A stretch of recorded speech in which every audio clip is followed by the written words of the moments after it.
the rematch. We have unified light heavyweight world champion Andre Ward going up against former title holder Sergey Kovalev. It'll be Saturday, June 17th. It'll be at Mandalay Bay Events Center in Las Vegas, and it'll be broadcast live on HBO Pay-Per-View.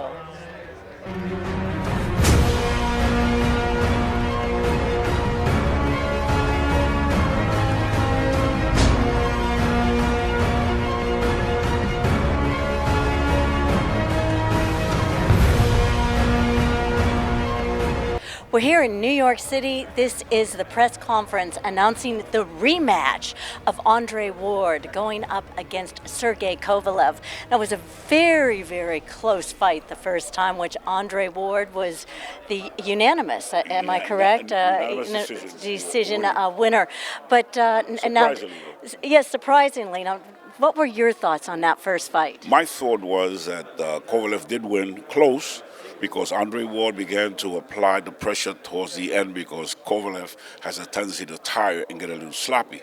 So Andre Ward began to figure him out. If the fight had been 15 rounds, maybe Ward would have pulled it out.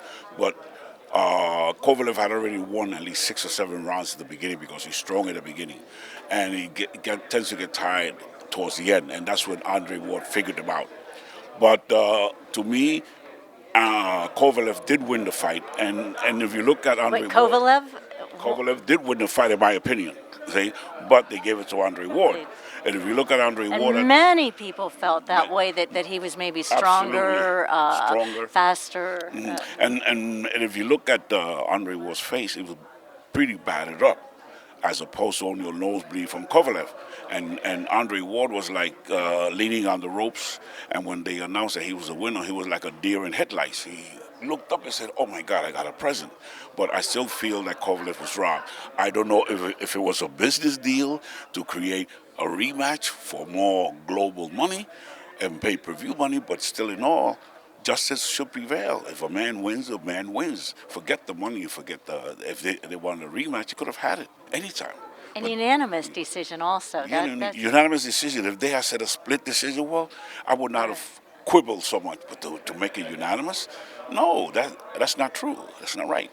So in this instance, being that Andre Ward, is my perception, is a chess player in the ring, very dynamic mentally. And this is light heavyweight. For the light heavyweight title and the unification and no excuses, and it'll stand to clear up who is the number one light heavyweight in the world. Andre Ward, I know, has studied that film from before, corrected his mistakes, and will go ahead and be a mechanic. Now, Sergey Kovalev is an emotional guy who gets angry, and perhaps he'll take his anger into the ring. I want revenge. That's what ruins a fighter. You don't go into the ring angry. You go into the ring very well planned and very well trained, applying plan A or plan B to get the victory. But if you go into the ring angry, you're going to lose. And this is what Kovalev feels. I'm going to knock him out. I'm going to do this. I'm going to do that. Don't say those things. Put them to action in the ring. And this is basically what I feel, that Andre is not going to let that happen to him. He's going to box him. I know he's studied. He's gone to bed with that film from the first fight. He studied it, and like he said in the interview before, he said, I got a few more wrinkles, and we're working on some things that we already know what to do, what our plan is, from plan A to plan B, but we will be ready to defeat Kovalev again. And this is on Saturday, June 17th at Mandalay Bay in Las Vegas. Exactly. It'll be on HBO Pay-Per-View, and this is the rematch. I think it was once named No Excuses, but they told me they sort of took that away. So maybe they didn't. No, see, they just play with words. But no excuses because of the fact that Kovalev complained so much. No excuses because Andre Ward supposedly got a gift. And so now they were clamoring. In fact, they were supposed to fight in March 2017, but that never happened. So they finally put it together for June 17th, and they call it No Excuses, the rematch with no excuses. The rematch with, I like that, with no excuses. With no excuses. Light heavyweight. Exactly, exactly. And we should expect a great fight. We don't know who's on the underneath card, but with a fight like this, you don't really worry about the underneath card. With a fight like this, you have a championship fight worth its penny, worth its weight in gold. In fact, we have a young man named Junior Yeoman who's undefeated, 11-0, 8 knockouts. He's an up-and-coming super middleweight, and he's going to be on that card, and I'm very excited about the kid. I've seen him fight 3 or 4 times, and he's dynamite. He's not only a good boxer, but he's also a puncher, and this is what excites the crowd. And you know what I would say? What Emmanuel Stewart always said, just go for the knockouts. So there are no questions, right. no doubts. And no excuses. No excuses. Thank you. Right, thank you very much. Funny how we highlight the people that thought it didn't go my way, but we don't want to talk about the many people that thought it went my way. And we're going to talk about one side of the coin, we got to talk about the other side of it. Now, Ward losing and Kovalev getting robbed, that may make a couple of headlines. It may sound good, but how can you have a polarizing opinion about him losing when we're talking a 1 or 2 point difference? So you telling me you saw every round right? The swing rounds, you saw every swing round right? Come on, man. Let's call it what it was. It was a close decision that went my way. But all the robbery talk and all that stuff, that's disrespectful to the Nevada State Athletic Commission. That's disrespectful to America, saying that people have it out for you. You biting the hand that's been feeding you, man. So that's why I said perception and reality. You got, and I get it. People don't understand the ins and outs of the game, so they gonna believe the headline. But man, I'm confident, and I'm steadfast on the truth, bro. You can tell the people what you want to tell them. You were in there. You know what it is. It's an unspoken language with fighters. We know. So you can say what you want to say, but I'm looking you in your eye, and you know that I know the truth. And that's enough for me. My greatest hope for June 17th is that the winner wins this time. And Sergey's going to do everything in his power to make sure there's no question about who that is. Thank you. Some fights, they're so good that the fighters earn each other's respect. And then some fights are so great that the fighters earn each other's disrespect. I'll let all of you decide which one this is. I think that what we've seen over the past few months is people arguing more and more about who actually won that fight. And again, the credit is to the fighters, because every second of the first fight they were there to compete. And every second of this rematch they're going to be there to win.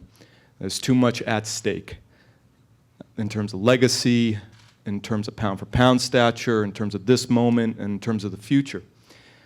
So what we know to expect is on June 17th, the stuff of HBO Pay-Per-View legend gets made.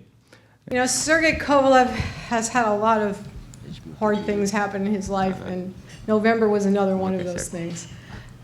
He showed me then that in his reaction to that, that he is the champion I always believed he was. And I expect he's going to show us all in June how to get your titles back. And here he is, the former light heavyweight champion of the world and future light heavyweight champion of the world, Sergey Kovalev.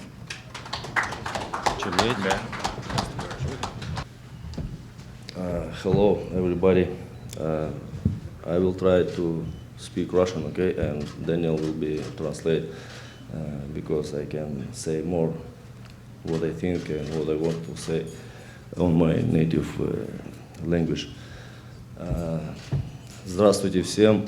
Я очень рад, что все-таки бой уже будет. По крайней мере, на бумаге это уже написано, что бой будет 17 июня. Я этому очень рад. Спасибо моей команде и команде Уорда за то, что, в принципе, они это сделали. Hello everyone. I'm thankful that the fight will take place on June 17th. At least it will take place on a paper for now. And I'm appreciate for my team and Team Ward that this fight will actually happen. Также я хочу извиниться перед фанатами бокса за свой последний бой, так как отбоксировал очень ужасно, сделал определенные ошибки в бою, поэтому реванш расставит все на свои места и по праву выявим, кто на самом деле чемпион. I also want to say I want to apologize to my fans for my performance on the last fight.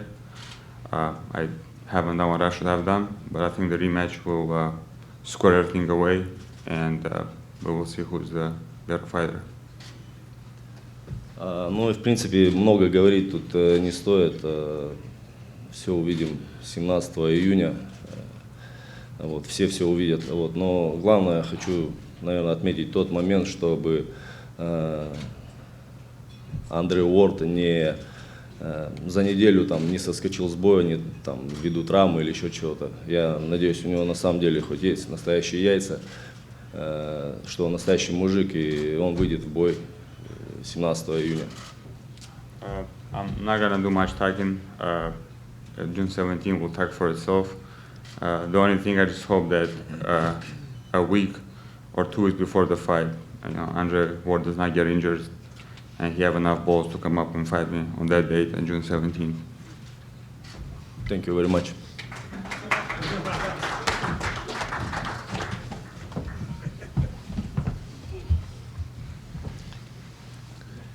Thank you, Sergey. You're welcome. So now we know you speak English. First up from Team Ward, to give you his thoughts on the rematch of David and Goliath is Andre's manager, James Prince.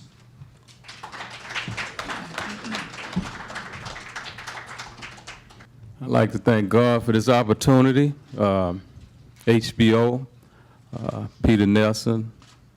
I also like to say, Peter, you definitely a man of your word as well. We'd like to thank Roc Nation, our promoter, who has stood by us 1,000%, solid as a rock. Warren, Dez, hard-working Mike, y'all, bro, we appreciate y'all. We appreciate all the hard work and the commitment that you all have stood by us with.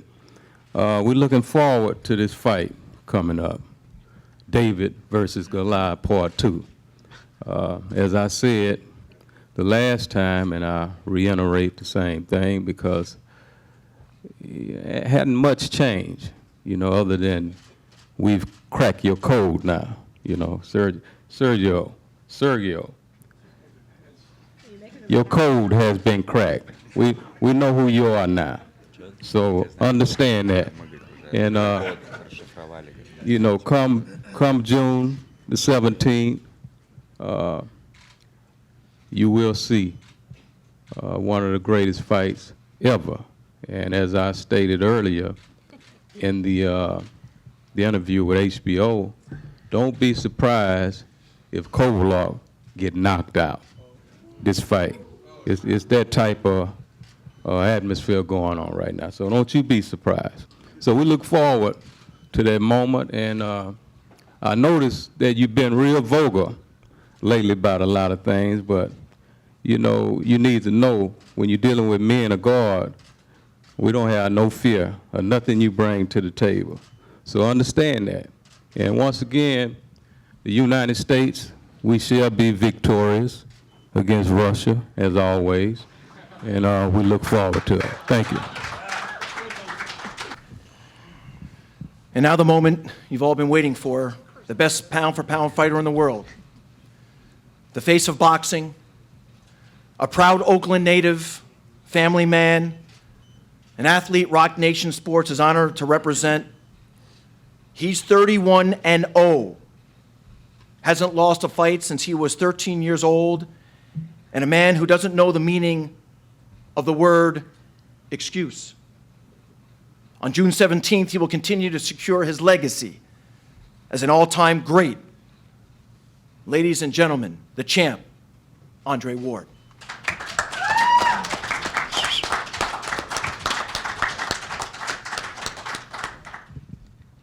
I want to thank everybody for coming out today.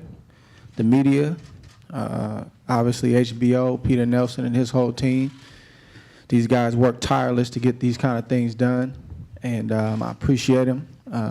Obviously my team, James Prince, Josh Dubin, Roc Nation, and everybody at Roc Nation. Jay-Z, Juana Desiree Perez, and obviously Michael Yormark.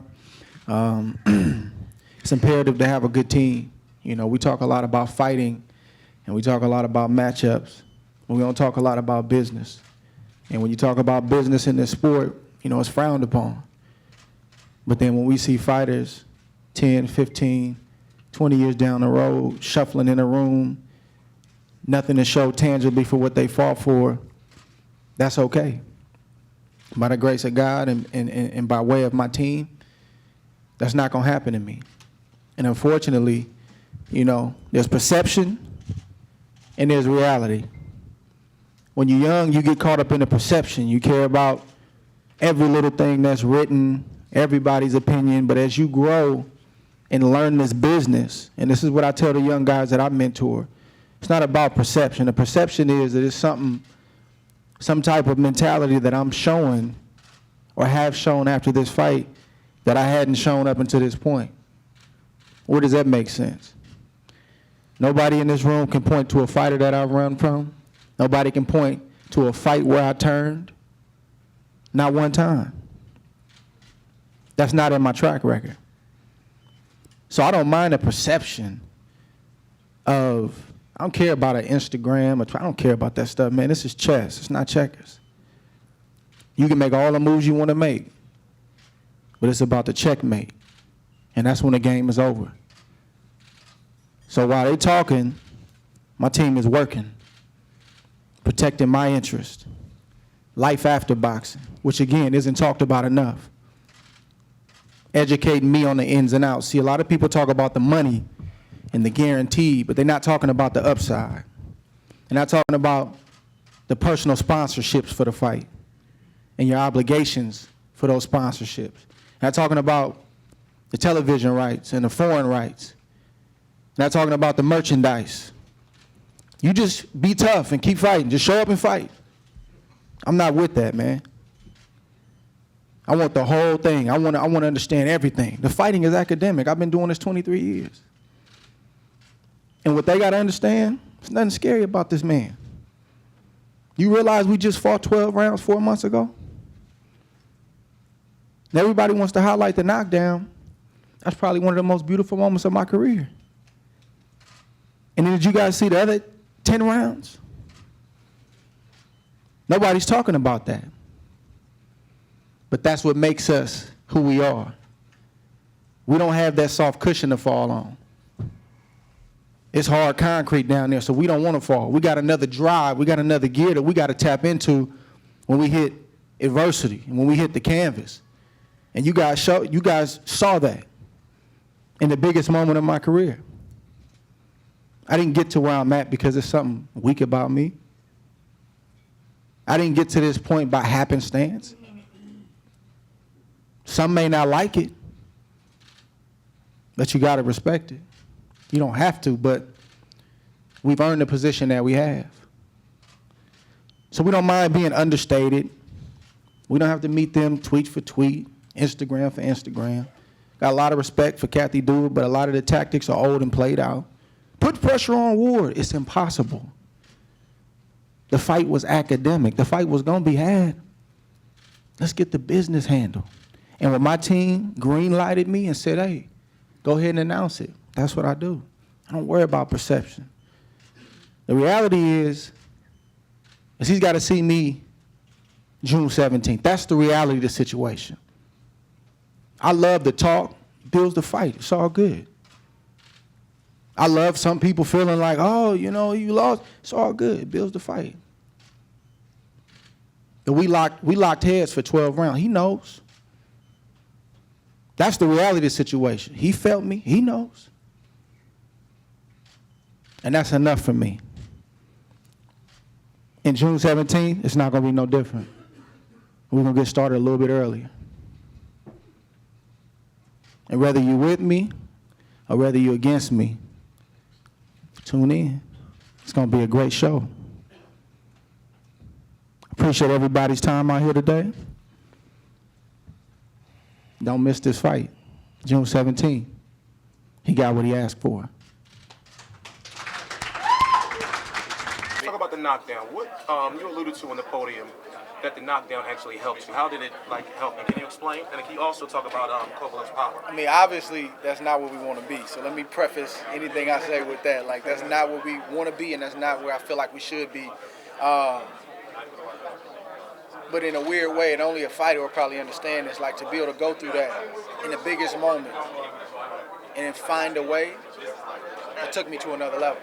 And I think that, you know, I think he's got good, strong, sharp punches, but it was nothing I hadn't felt before. Was there a moment in the fight where you felt it turning around after the knockdown, or was it the 4th round, 5th round, a specific moment, a specific punch? Not necessarily. It was just kind of like a totality of things that were happening. You know, he's strong early. He's strong early, and he's gonna fade every time. He's not gonna change. Talk about the body. Hold on real quick, bro. He's got some bad habits outside the ring that he's had for a long time, and I'll never speak on it. That's his personal life, but that's stuff that I know about. He's been able to get away with certain things because of the power and the reputation. So he'll train, but are you training the way you're supposed to? Now he'll go and he'll probably train harder than he's ever trained, but I've trained like that my whole career. I've got 23 years of grinding to the maximum, and you may do it for the next 8-10 weeks, but is that enough? I don't think that pump is gonna get where it's supposed to get in the next 8 weeks. And apparently that intimidation is not working with you. I don't play them games. Yeah, I don't play them games, and you know I got over that early in my career, and you know, like James said, man, I'm a man of God, man, and I don't fear any man, and you know you got to earn it. You know, I've had a couple times early in my career, like in the amateurs, where you know guys' reputation maybe had me, you know, a little leery, and I learned I didn't like how that felt, you know, and Virgil's always told me, you make a guy earn it, and that's what I tell the young guys that I talk. You make a guy earn it. You know, you respect him. It's a healthy balance. I respect him. That's what's gonna cause me to get ready and be mentally where I need to be. But bro, if you think you're gonna come in here and beat me before the fight starts, I can't allow that to happen. And when you stand firm with a guy like that, you see all kind of, he don't know where these coming or going. Oh, he's scared. They lied to that man. They lied to him. They told him I didn't want the fight. They've got him convinced that somebody's afraid. But that's why I don't talk so much. I listen. And that's why I say it's chess. It's not checkers. So now America's against you. But this is the same place that you said that you wanted to come to be a superstar. I have no track record in Vegas. You fought in Vegas more than me. That was my first time. So, but you're also the same guy that came to Oakland and said, forget Vegas, I'll fight you here. Can you imagine if I got a close decision in Oakland? Oh my goodness, the sky would fall. So these are all these things you say out of bravado and arrogance, and I just listen. I sit back and I watch. And then you can poke holes in the stuff they say. Besides running out of energy, what was the biggest adjustment you had to deal with the fight? The first half of the fight was different than the second half of the fight. What adjustments did you have to make, and how did they go different? Just delete one workout from my training camp, you know. I mean, I did 3 workouts a day, you know. It's really a lot. Right now, I will back to my Twice a day. Usual regular training camp, yeah. Did you study the first fight? Did you get to watch it again? You studied the first fight? No, I didn't watch the fight at all. So he was a bit overtrained, is that what he's saying? The first fight was overtrained, yeah. My question to you is, everyone says it's how you come back from a loss. So we can't go to that point because you don't consider that you lost this fight. So my question to you is, how do you feel that you've grown from this whole experience, and what will you do this time around to correct let the fight not go to the judge's hands? После проигрыша мы не знаем, кто проиграл. Что просто ты извлек с этого урока, и что ты было по-другому? Я считаю, что лучше проиграть так, как я проиграл, чем выиграть так, как Андре Уорд выиграл. Поэтому я счастлив и слава богу, что будет реванш. For me, I'm thankful that I lost how I lost versus won. I'd rather lose like I lose than win like he won. And I'm happy about the rematch. I thank God about the rematch that is going to score things away. But coming into the second fight a little more lighter, because it seems as though in this second half you slowed down a little bit. Легче придешь во второй бой, потому что выглядит, что ты во второй половине боя чуть замедлился. Because in the half part of the fight my energy finished. You know, like since fifth round. In fifth round, I finished, and I fought only on my character. You know, like. So you plan on coming in a little lighter? You plan on coming into the fight a little lighter? Maybe about 5-10 pounds less? No, my weight was very good. You know, just like was problems in the training camp. You know, I mean overtraining. What I think. You know, like, but we'll see in June 17 what will be. I will fix it. I already fixed it, and boxing fans and the boxing world will see Krusher himself, his real Krusher. Thank you. How are your punching power being in this fight? In the last fight, you said you felt a little bit drained. If you feel a little bit more fresh, Andre Ward does have a good chin, and you hurt him, you dropped him. And how do you feel that he'll take it this fight? If you hit him with a big right hand, how do you think he's going to take it? Как ты думаешь, если ты будешь готов к этому бою, как ты говорил, как ты думаешь, он с твоей силой будет? Ну, что ты попадешь по нему какими ударами? Ты в первом бою его потряс? Все смотрели реванш с Жаном Паскалем, да, и поэтому я думаю, ну, будет такой же исход, просто он откажется или же ляжет от удара, или откажется продолжать бой. Everybody saw the rematch with Jean Pascal, and his corner either gonna stop it or he's gonna get laid down. Since it's this fight, you're going to pick up right where you left off. With the last fight, no questions, no excuses. That's the plan. Yeah, I like that. That's the plan. That's the plan. So it worked. The second half of the fight. So why not pick up where I left off? Last one, champ. More importantly, you know, SOB, God first and foremost. Yeah, that's me, man. You know, and all I can be is who I am. You know, and I'm not going to be, you know, afraid to talk about my belief in God. I don't push it on anybody. But I wouldn't be in this position, not just, you know, the accolades, but I wouldn't have been able to deal with the pressures of the sport, the temptations of the sport. I wouldn't be able to raise a family in the midst of being a professional fighter, man, if God didn't give me the grace to do it. Often imitated, but never duplicated. I like it. Okay. I like it. Kristal Hart, the champ. Thank you, man. I'm Kristal Hart reporting from Midtown here in New York City. Hope you've enjoyed the show. Thanks for watching, and we'll see you at the fights.